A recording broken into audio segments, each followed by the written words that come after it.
Hello everyone, मेरा नाम पूजा मालविया है। मैं आप सभी का स्वागत ऑनलाइन पढ़ाई पर करती हूँ और यहाँ पर केवीएस पीआरटी 2025 के लिए 90 डेज का प्लानर चल रहा है, जिसमें कि 9 दिन आपके कंप्लीट हो चुके हैं। आपका इंग्लिश का 2 चैप्टर कंप्लीट हो गया है, नाउन प्रोनाउन, ऐसे हिंदी के आपके 4 चैप्टर्स कंप्लीट हो चुके हैं, रीजनिंग के 2 चैप्टर्स कंप्लीट हो चुके हैं। तो अगर आप अभी भी इस सेशन से नहीं जुड़े हुए हैं तो यहाँ पर चैनल को सब्सक्राइब कर सकते हैं। यहाँ पर आपको डेली टारगेट्स दिया जाता है और साथ ही साथ आपको कहाँ से पढ़ना है ये भी मैं एक आइडिया देती हूँ। अगर आपको अच्छा लगे तो आप उसको फॉलो कर सकते हैं, नहीं तो आपके पास जो भी सेल्फ रिटन नोट्स हो या आपने जहाँ से भी पढ़ा हो, किसी ऑफलाइन कोचिंग, ऑनलाइन कोचिंग, कहीं से भी, आप वहाँ से उस पर्टिकुलर टॉपिक को उसी टारगेटेड दिन में आपको कंप्लीट करना होता है। इससे आपकी स्पीड बनती है। कई लोगों का ये प्रॉब्लम रहता है कि मन नहीं लगता या घर में डिस्टर्बेंस है, एक थोड़ा सा पीछे से थोड़ा सा पुशअप करने की जरूरत है। तो ये टारगेट, जो डेली टारगेट्स आपको दिए जाते हैं, ये इसीलिए है। तो इस पूरी जो जर्नी से जरूर जुड़िए। 90 डेज में विश्वास रखिए कि आपका जो सिलेबस है मल्टीपल टाइम रिवाइज करने के साथ साथ पीवाईक्यूज भी आप कर चुके होंगे। जब 90 दिन हो जाएंगे तो आपको इतना कॉन्फिडेंस लगेगा कि आप उन बच्चों से अपने को कंपेयर करिएगा जिन्होंने भी पढ़ाई स्टार्ट करी है और आपका तो सब कुछ तैयार हो चुका होगा। उसी कड़ी में आज यहाँ पर मैंने आपको प्री डिक्लेयर कर दिया था कि आपका टेस्ट है इंग्लिश का। आज मैं यहाँ पर टेस्ट लेने जा रही हूँ। ये आपका फर्स्ट मॉक टेस्ट होगा। मैं हर सब्जेक्ट का टेस्ट लूंगी, चाहे आपका वो इंग्लिश हो, हिंदी हो, रीजनिंग हो, जीके जीएस हो, आपका ईवीएस हो, आपका करंट अफेयर्स, वही उसमें आ गया, फिर आपका चाहे पेडागोजी हो। मैं हर एक चीज का आपको के लिए टेस्ट लेकर आऊंगी। जो जो चीज मैं करवाती चली जाऊंगी, आपको टारगेट्स देती जाऊंगी, उसका मैं आपको टेस्ट भी दूंगी। तो यहाँ पर इंग्लिश में मैंने आपको बताया था जैसे कि नाउन का आपका टेस्ट है। टेस्ट बहुत आसान है आज, इसलिए मैंने आसान दिया है जिससे कि आप घबरा ना जाए, है ना। पर इसका जो अगला पार्ट आएगा इस टेस्ट का, नाउन वाले चैप्टर का, वो आपको अच्छे लेवल का देखने को मिलेगा। ठीक है, इजी क्वेश्चंस है और 10 क्वेश्चंस है, ज्यादा क्वेश्चंस भी नहीं है। ठीक है, इस टेस्ट को करना, हर क्वेश्चन के बाद आंसर भी है, हर क्वेश्चन के बाद मैंने उसको एक्सप्लेन भी किया है थोड़ा बहुत। ठीक है, ज्यादा एक्सप्लेन नहीं किया है, कुछ उससे रिलेटेड चीजें मैंने आपको बताई हैं, स्क्रीनशॉट्स लगाए हैं, तो देख लेना, नाउन को रिवाइज कर लेना। इसके बाद आपको सैटरडे को एक टेस्ट मिलने वाला है। सैटरडे, जो अपकमिंग सैटरडे है, उसमें नाउन प्रोनाउन के दोनों चैप्टर्स आपके एक साथ होंगे। लगभग उसमें 30 क्वेश्चन होंगे। 30 क्वेश्चन आपको उस सैटरडे वाले टेस्ट में देखने को मिलेंगे। अच्छे लेवल के क्वेश्चन होंगे, जिस तरह से एग्जाम में आपसे क्वेश्चन पूछे जाते हैं उस तरह से होंगे। तो आप यहाँ पर इस सीरीज से जुड़ जाइए और अपनी तैयारी को स्पीड में करते रहिए। पता नहीं कब किस दिन आपका सीटेट की तरह आपका केवीएस हमेशा नोटिफिकेशन निकाले हैं, बहुत फास्ट है, कब नोटिफिकेशन आ जाए किसी को कुछ नहीं पता। ठीक है, तो इसके लिए पढ़ना अभी से स्टार्ट कर दीजिए। इसी तरह से मैंने भी पढ़ाई करी है। मैंने जब अपने एक वीडियो है, फ्लैश आपको स्क्रीन पर दिख रहा होगा, इस वीडियो को जरूर देखिए। इस वीडियो को देखने के बाद आपको ये समझ में आएगा कि किस तरीके से मैंने पढ़ाई करी थी और क्या क्या चीजों को मैंने अपनी चीजों में इंक्लूड किया था, जिससे कि मैंने अपना केवीएस का रिटन क्वालिफाई किया था जनरल कैटेगरी को बिलोंग करके। और बिलीव करिए, अगर किसी को विश्वास है तो अच्छी बात है, नहीं है तो मैं कुछ कर नहीं सकती। मैंने 3 महीने की ही पढ़ाई करी थी, पर ऐसी पढ़ाई करी थी कि 3 महीने मुझे कोई जानता नहीं था। मैं दूसरे को नहीं जानती थी और दूसरा मुझे नहीं जानता था। मेरे पास एक छोटा बच्चा था, 1 साल 1.5 साल का, उसको भी मैं 3 महीने तो मैंने उसको जम के अवॉइड किया है। ऐसा नहीं है कि उसकी चीजें नहीं की, मेरे पेरेंट्स करते थे उसकी चीजें, पर उसके भी मैं दूर रहकर पढ़ाई करती थी। आप उस वीडियो को जाकर देखिए, जरूर देखिए, जिससे कि आपको थोड़ा सा मोटिवेशन मिलेगा और आपकी पढ़ाई में स्पीड बन जाएगी। चलो, आपका हो सकता हो इंट्रोडक्शन में मैंने बहुत टाइम ले लिया हो, उसके लिए आई एम सो सॉरी, पर कभी कभी कुछ चीजें बोलनी भी जरूरी होती है, तो उसी चीज में ये थोड़ा सा सुन लेना 2x पर लगाकर। अब आ जाओ, सीधा स्क्रीन पर चलते हैं और देखते हैं कि आपके इजी क्वेश्चंस में से एक भी गलत नहीं होने चाहिए ना। 10 क्वेश्चन है, जितने लोग ये वीडियो देखेंगे, जितने भी व्यूज आएंगे, मुझे उतने कमेंट्स चाहिए। क्या कि 10 में से आपके कितने ठीक हुए। क्वेश्चंस बहुत आसान है, आप कर सकते हैं, इतने आसान है, पर मुझे 10 में से कितने मार्क्स आ रहे हैं, हर एक व्यूअर का चाहिए। क्या आप मेरे लिए तैयार है इतना करने के लिए?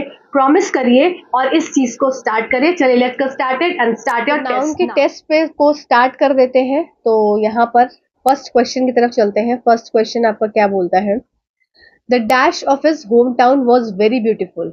तो क्या होगा इसका आंसर? फटाफट से मार्क करो, फिर मैं इसका आंसर आपको बताती हूँ। The dash of his home town was very beautiful. क्या होगा इसमें आंसर? इसमें आपका आंसर हो जाएगा सीनरी। ठीक है, क्योंकि इसमें काउंटेबल और अनकाउंटेबल नाउन के बारे में बताया गया है। ठीक है, तो ये सीनरी क्या हो गया? ये आपका अनकाउंटेबल नाउन के अंदर आ गया। तरुण ग्रोवर सर का वीडियो नहीं देखा है तो वापस से जाकर देख लो। आपको कहाँ मिलेगा वो वीडियो? टेलीग्राम चैनल पर मेरे, वहां पर मैंने वीडियो शेयर किया हुआ है, देख लो, बहुत बढ़िया पढ़ाया है। तो आपका ऑप्शन नंबर 2 करेक्ट उत्तर हो जाएगा। ठीक है, अब आओ समझ लेते हैं थोड़ा सा।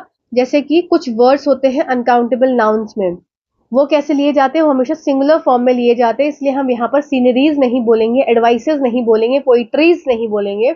ये सब क्या होगा? ये सब हमारे अनकाउंटेबल नाउन्स है। तो ये कैसे होंगे? सिंगुलर की तरफ फॉर्म आपके यूज होंगे। जैसे एग्जाम्पल एक और दिया है, हिज पोइट्री इज एक्सीलेंट, तो पोइट्रीज नहीं होगा, पोइट्री इज एक्सीलेंट। ठीक है, अब देखो, in given option only scenery is uncountable noun. फिर तो आपका आंसर हो गया। अब यहाँ पर देखो एक और करेक्ट इन्फॉर्मेशन दी हुई है, कुछ एडिशनल इन्फॉर्मेशन, कि such uncountable nouns do not have plural form but sometimes we need singular plural form, so we add certain words to make plural form. Example many kind of furnitures. ठीक है, अब यहाँ पर अगर मुझे furnitures के लिए बात करनी है तो फर्नीचर्स नहीं करूंगी मैं, यहाँ पर लिख दिया मेनी काइंड्स ऑफ। ये वर्ड जो ऐड कर दिया ना स्टार्टिंग में प्रीफिक्स के फॉर्म में, ये क्या हो गया? ये इसका प्लूरल फॉर्म बना देता है। ठीक है, ये सब चीजें सर ने बताई हैं, तो जाकर जरूर देख लो। चलो नेक्स्ट क्वेश्चन की तरफ चलते हैं। नेक्स्ट क्वेश्चन है आज का, the jury dash going to look into the matter tomorrow. ठीक है, द ज्यूरी, फटाफट से इसको आप मार्क करेंगे। The jury is going to, या कैन गोइंग टू, या विल गोइंग टू, या हैव गोइंग टू। ठीक है, तो आपने इसका आंसर मार्क कर लिया होगा फटाफट से। चलो, तो इसका ऑप्शन नंबर 1 करेक्ट उत्तर है। क्यों करेक्ट उत्तर है? देखो यहाँ पर कंफ्यूजन क्या क्रिएट होता है इस वाले क्वेश्चन में, देखो इज में और विल में। ठीक है, ठीक, तो the jury is going to यहाँ पर होगा, going to look into the matter tomorrow, will नहीं होगा। ठीक है ना, विल के साथ हमेशा बी फॉर्म आती है, इसलिए यहाँ पर ये इज करेक्ट उत्तर हो जाएगा। हैव गोइंग टू नहीं होता कुछ, कैन गोइंग टू नहीं, तो आंसर क्या हो गया आपका? ए। चलो और इसका थोड़ा सा एक्सप्लेनेशन देख लेते हैं। अब यहाँ पर एक चीज है, जैसे कि हो गया आपका जो ज्यूरी है, तो ज्यूरी कैसा है? ज्यूरी एक तरह का कलेक्टिव नाउन है। ठीक है ना, ज्यूरी जो हमने देखा सेंटेंस में, ज्यूरी कैसा है? कलेक्टिव नाउन है। सेंटेंस से समझो, देखो ये ज्यूरी क्या है? ये आपका कलेक्टिव नाउन है। जब ये कलेक्टिव नाउन है तो इसका मतलब कि यहाँ पर हमेशा कलेक्टिव नाउन जो होते हैं उनके साथ क्या आता है? इज आता है कि आर आता है? तो यहाँ पर ऑप्शन हो जाएगा आपका इज आता है हमेशा। देखो यहाँ पर भी ये लिखा हुआ है कि collective noun is used to refer an entire group of person, animal और thing, it therefore includes more than one member. जैसे कि अगर फैमिली की बात करी जाएगी तो family is a collective noun. Collective noun है जिसको हम किसके लिए हम यूज करते हैं? पेरेंट्स के लिए यूज करते हैं या चिल्ड्रन के लिए यूज करते हैं? तो कलेक्टिव नाउन जो है वो हमेशा सिंगुलर वर्ब अपने साथ लेगी, हेल्पिंग वर्ब। ठीक है, तो ये इस क्या है? सिंगुलर हेल्पिंग वर्ब है। अवर फैमिली आर प्रिपेयरिंग नहीं, अवर फैमिली इज प्रिपेयरिंग, जैसे ज्यूरी इज हो गया। ठीक है, अब यहाँ पर और स्ट्रक्चर्स दिए हैं जो कि गलत है, मतलब ये बताया जा रहा है कि ये गलत है। जैसे कि हैज, हैव के साथ आप वर्ब की third form form, therefore these options are incorrect. तो ये सब पढ़ने की जरूरत नहीं है, मेन आपको ये समझने की जरूरत है। चलिए नेक्स्ट क्वेश्चन की तरफ चलते हैं। After the incident the dash have arrested 2 men। Policeman है, इंस्पेक्टर है, पुलिसमैन है, या पुलिस है? ठीक है, तो जनरली यहाँ पर लोग क्या मिस्टेक करते हैं? आई होप आपने आंसर को मार्क कर लिया है। किया है मार्क? फटाफट से मैं स्टॉप होती हूँ 2 minutes. After the incident the dash have arrested 2 men। Policeman, inspector, policeman, या पुलिस? तो यहाँ पर जनरली लोग क्या मिस्टेक कर देते हैं? पुलिस मैन के ऊपर टिक कर देते हैं और यहाँ पर आपका गलत हो जाता है उत्तर। यहाँ पर आपका आंसर क्या हो जाएगा? यहाँ पर आपका आंसर हो जाएगा पुलिस, कि after the incident the police arrested 2 men। अब पुलिस को क्या करेंगे? पुलिस किस तरह से यूज किया जाता है? हमेशा ये प्लूरल आपका सिंगुलर फॉर्म की तरह यूज ये करते हैं। जैसे कि अगर यहाँ पर इसका आंसर आपको दे दिया मैंने, दिया ऑप्शन। अब देखो पुलिस क्या है? ये आपका एक तरह से singular are singular in form, और जबकि इसका मीनिंग कैसा होता है, ये प्लूरल की तरह मतलब बिहेव करते हैं। जैसे कि कैटल हो गया, कैवलरी हो गया, इन्फेंट्री हो गया, पुलिस हो गया, पीपल हो गया, ये सिंगुलर होते हैं, are singular in form but plural in meaning. पर इनका मीनिंग कैसा होता है, plural. Only police is a plural, जो प्लूरल है, जो कि हैव के साथ हम इसको यूज कर सकते हैं। फिर से वापस से आओ, देखो क्वेश्चन पे। देखो यहाँ पर हैव है ना, अब हम यहाँ पर मेन भी कर सकते थे, क्यों कर सकते थे, क्योंकि ऐसा लगता है कि हैव है। पर यहाँ पर एक और वर्ड दे दिया, क्या, पुलिस। पुलिस वर्ड दे दिया, तो पुलिस वर्ड क्या है, ये ऐसा दिख रहा है कि सिंगुलर है, पर ये होता क्या है, ये प्लूरल होता है। इसीलिए यहाँ पर ऑप्शन करेक्ट हो जाएगा कि आपका पुलिस। ठीक है, चलो। अब देखो कुछ और वर्ड्स हैं, जैसे न्यूज हो गया, इनिंग्स हो गया, पॉलिटिक्स हो गया, मैथमेटिक्स हो गया, इकोनॉमिक्स हो गया, ये सब कैसे होते हैं, प्लूरल होते हैं इन form but singular in meaning. ठीक है, तो इनका उल्टा हो गया ना, यहाँ पर देखो, यहाँ पर न्यूज हो गया, इनिंग्स हो गया, पॉलिटिक्स हो गया, मैथमेटिक्स हो गया, ये क्या है, ये प्लूरल इन फॉर्म होते हैं बट सिंगुलर इन मीनिंग होते हैं। ठीक है, अब यहाँ पर हमने क्या देखा कि cattle, cavalry, infantry, police, people, ये सिंगुलर इन फॉर्म होते हैं बट प्लूरल इन मीनिंग होते हैं। ये सर ने लिखवाया है, आपने नोट करा होगा जिसने वाकई में पढ़ा है। चलते हैं, नेक्स्ट क्वेश्चन है आपका। देखो, in the following question, out of the four alternative, which will improve the underlying part of a sentence? In case no improvement is needed, select no improvement. क्या है इसमें? Ravi and his brother-in-laws had a heated debate over the political situation in the country. ये जो brother in laws, brothers in laws, ये भी sir ने कराया है ना, कराया है। तो क्योंकि मैंने खुद ने सर से पढ़ा था, और सर के हैंड रिटन नोट्स मैंने खुद ने सेल्फ के प्रिपेयर करे थे, इसलिए मुझे पता है सर ने क्या क्या पढ़ा है। तो ये देखो यहाँ पर क्या आंसर होगा, जिसने पढ़ा होगा सर का उसने करा होगा। उसमें सर ने बहुत सारे बताए थे, सिस्टर इन लॉज भी बताया था, फिर आपका मदर्स इन लॉ, ये सब भी बताया था, बहुत कुछ बताया। तो फटाफट से मार्क कर लो आंसर। यहाँ पर क्या हो जाएगा आपका, आई होप आपने मार्क कर लिया होगा। तो यहाँ पर उत्तर हो जाएगा आपका ऑप्शन नंबर ए। ठीक है, जो कि है आपका ब्रदर इन लॉ। ठीक है, आओ देख लेते हैं। अब देखो, ये जो है कुछ सिंगुलर और ये प्लूरल। तो brother in law, brothers in law, sister in law, sisters in law, son in law, sons in law, daughter in law, daughters in law, commander in chief, commanders in chief. तो ये आपका correct इसमें option है। तो यहाँ पर आपका हो जाएगा, लॉज नहीं होता है हमेशा, क्या होता है, ब्रदर्स होता है, brothers, mothers, sisters in law. इस तरह से यहाँ पे यूज किया जाता है। तो ऑप्शन नंबर फर्स्ट करेक्ट उत्तर हो जाएगा। चलो नेक्स्ट क्वेश्चन की तरफ चलते हैं। नेक्स्ट क्वेश्चन है, in the following question, out of the four alternative, which will improve the underlying part of a sentence? In case no improvement is stated, select the no improvement. ठीक है, the radius of these two circles are 2 and 3 centimeter respectively. अब बताओ इसमें क्या होना चाहिए radius की जगह, आपको रेडियस की जगह क्या दिख रहा है, इसमें रेडियम होना चाहिए, रेडिकल होना चाहिए। तो आपको देखो इसमें ना दो चीज में कंफ्यूजन हो सकता है, या तो रेडियाई में या फिर नो इम्प्रूवमेंट में। ठीक है, कि इसमें रेडियस ही होना चाहिए। तो इसका करेक्ट उत्तर हो जाएगा आपका option number A, the radii of the two circles are 2 and 3 centimetre. ठीक है, चलो इसका नेक्स्ट क्वेश्चन आपका आ जाएगा। अच्छा, पिछले क्वेश्चन में इसका यहाँ पर एक्सप्लेनेशन नहीं लिखा है, तो ये भी समझ लो। चलिए इस क्वेश्चन में थोड़ा सा समझ लीजिए कि रेडियस का जो है रेडियाई आंसर क्यों हुआ, क्योंकि रेडियस क्या है, सिंगुलर फॉर्म है, और ये कैसी फॉर्म है, ये प्लूरल फॉर्म है। तो ये प्लूरल फॉर्म है, यहाँ पर टू सर्कल्स की बात की गई है, तो इसलिए यहाँ पर प्लूरल रेडियाई होगा। आइए कुछ और प्लूरल और सिंगुलर मैं आपको बता देती हूँ, सिंगुलर एंड प्लूरल फॉर्म्स जो कि इंपॉर्टेंट है। जैसे आपका हो गया फोकस, फोकस का क्या हो जाता है, फोकाए। ठीक है, फिर आपका डियर, आपने सुना होगा डियर का डियर ही रहता है। ठीक है, फिर ऐसी एक और आपका फिश का फिश ही रहता है। ठीक, फिर शीप का शीप ही रहता है।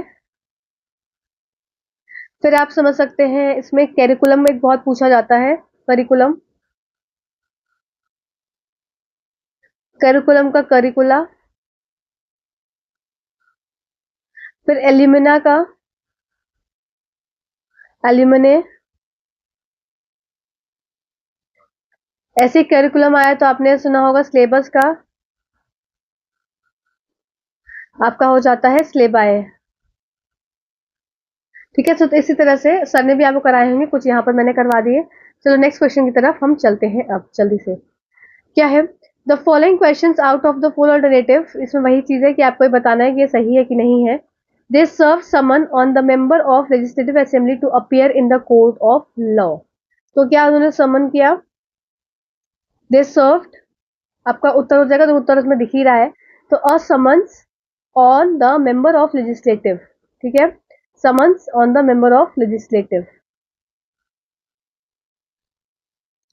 अब देखो, the underline part is incorrect because summon जो है वो is a verb but it is used here as an object of the sentence, so we need to use noun form. तो नाउन फॉर्म क्या हो जाएगी?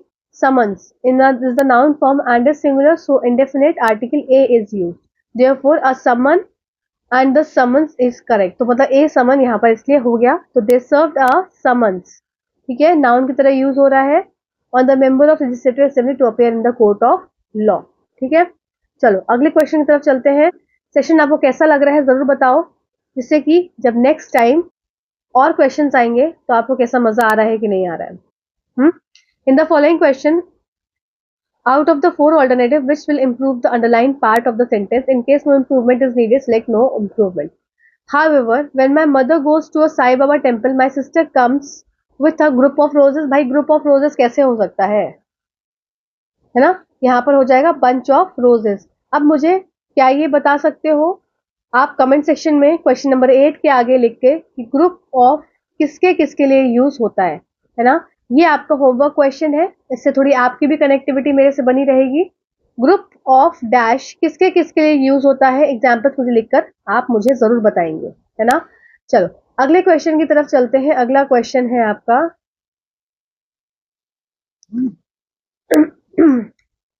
In the following question, the given sentences has four parts marked as A, B, C and D.